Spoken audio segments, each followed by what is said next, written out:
Hey guys, it's Katie. Welcome to my brand new cake channel. If you're here from my main channel, welcome. Glad to see you. And if you are new to my channel, welcome. I'm so happy you're here. So today I'm going to show y'all how I made this adorable mermaid cake. This was an order I had on my cake business. The mom sent me the cake and asked me to basically recreate one that she had seen somewhere.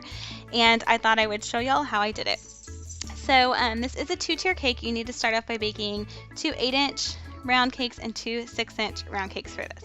Then I leveled them off and cut them into 2 equal halves, stacked them, filled them, and crumb coated them.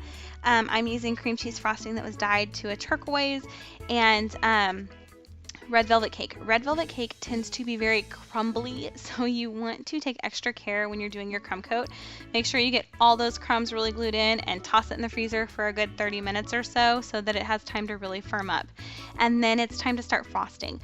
The bottom tier of this cake is going to be very visible. It doesn't have very much fondant covering it, so you want to make sure that your icing on this looks really, really good. You want it to be as clean and as crisp and as perfect as you can get it. So take your time, really work slowly with that bench scraper, dragging it slowly. Don't create any air bubbles, and just fill in any gaps and things like that. And then pop it into the freezer. And that's basically it. If you guys want to see more detail on how I get my cakes frosted so smoothly, let me know in the comments and I'm happy to do that for you guys. After my 8-inch layer has chilled, or both my layers chilled really, I moved it over to my decorative board and started on my top tier. I dyed some fondant turquoise to match the buttercream, and I cut out lots and lots and lots of circles.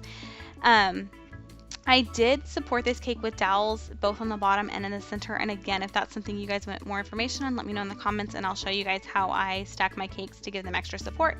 And after I got some circles cut out, it's time to start putting them on. So I started at the center front of the cake, and I kind of worked to the right and worked to the left and met in the back. And I did 1 row at a time, overlapping side to side, and then moving up to the next layer so it was overlapping the layer below it.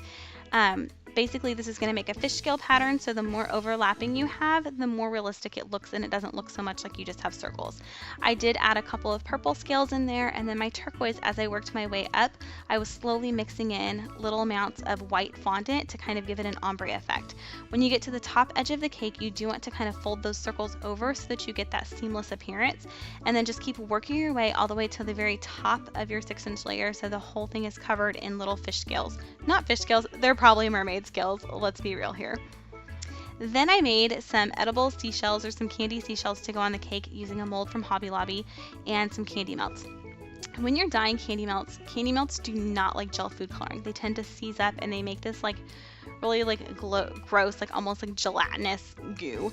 And I've found that if you mix a tiny amount of coconut oil into your candy melts and mix that after they're already melted, it accepts your color so much easier. So I did that, put it in a piping bag, and then I just piped them into my candy mold. When you're using candy molds, just kind of fill them in. Don't go over the edges, but then you want to sort of tap it down on the counter and really bang it, be pretty aggressive with it, because any air bubbles that are in the bottom of the mold, which will be the top of your shape when it's upside down, you want to knock those out of the way. Then pop it in the freezer for about 15 minutes and they pop out just like ice cubes. It's beautiful. You could stop here, or you could be like me and just take it up a level by putting on some luster dust. I used gold dust on my turquoise shells and pink dust on my purple shells. And I think it just gives it a little bit of something extra special. And this cake also had seagrass on it, and so what I did is just rolled out some gum paste, not fondant, you do want to use gum paste for this, in purple and turquoise, and I just freehand cut out some grass and then used one of my sculpting tools to just make some veins. If you don't have sculpting tools, a toothpick, or really the flat edge of a table knife, anything like that's going to work, just to kind of give it a little bit of a line. Then I used one of my drying trays to hold them, and I kind of ruffled some and twisted some and just set these aside. This you want to do probably the day ahead, a few hours before. They need to get nice and hard because they are going to stand up sort of unsupported on your cake, and you want them to have a lot of firmness and be nice and strong.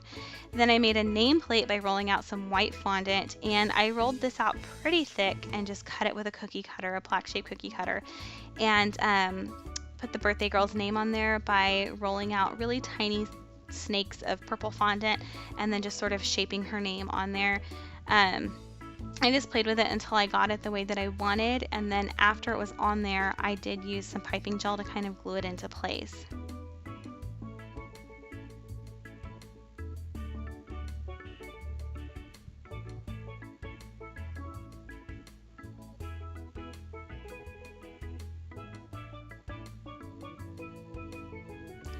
Then after I had everything glued on, I set it aside and let that piping gel kind of harden up some. It doesn't need too much time, but just a little bit of time to get nice and firm. And then I pressed it onto the front of my 8-inch cake and just kind of like got it to stick really well. If it's not sticking just to the buttercream, if your buttercream is already started to crust, you can use some piping gel or candy melts or something like that. And then it's time to start putting on all those fun pieces of seagrass and seashells and things like that. I live in Houston and it's so crazy hot and my cake needed to cool a little bit. So I tried to work on it in the fridge, but it was a little bit ridiculous trying to film it. So I ended up just letting it sit for a while, and I took a break and then moved it out and just started attaching on all my fun things. I put on some candy pearls. I did make that cake topper out of gum paste. I didn't film it because I didn't know how it would turn out, but I'm really happy with it. If you guys want to see a tutorial on how I did that, let me know in the comments section and I'm happy to do that for you guys. If this tutorial helped you and you decide to recreate this cake, please let me know. Share it with me. Share it with me on Twitter, or you can share it with me on Instagram. Use the hashtag DIY with Katy, and make sure you tag me in it because I love when you guys recreate my cake. I've had so many of y'all send me the galaxy cake from my main channel, and I love it. It makes me so happy when I see you guys recreating my cakes.